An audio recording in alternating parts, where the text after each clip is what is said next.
네, 앞서 전해드린 것처럼 비상경제 민생회의에선 민생경제 활력을 높이기 위한 대규모 정책 자금 공급 방안도 나왔습니다.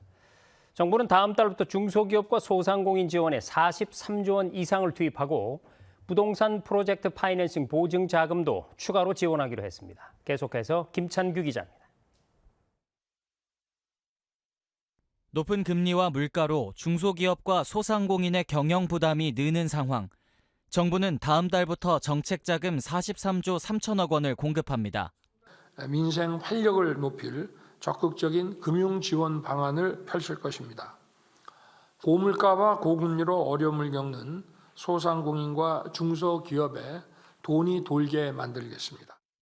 중소기업에 41조 6천억 원이 투입되는데 경영 상황에 맞춰 필요한 자금을 지원합니다.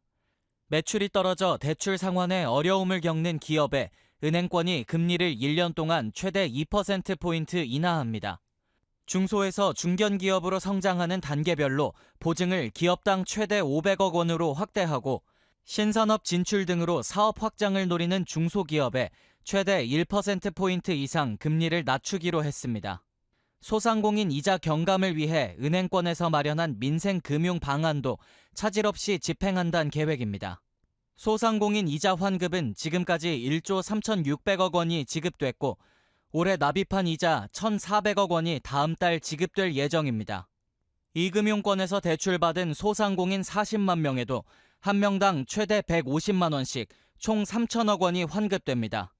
은행권은 6천억 원 규모의 민생금융도 추가 지원하기로 했습니다. 소상공인의 전기료와 통신비, 이자 캐시백 등에 활용한다는 계획입니다. 한편 정부는 부동산 프로젝트 파이낸싱 사업장에 보증자금 9조 원을 추가 공급합니다. PF 사업장 보증 공급을 30조 원으로 5조 원 늘리고 보증을 물류단지와 데이터 센터 등 비주택 사업까지 확대해 4조 원을 추가 지원하기로 했습니다. PF를 이제 확대해서 숨통을 틔워주는 것은 굉장히 중요하겠습니다.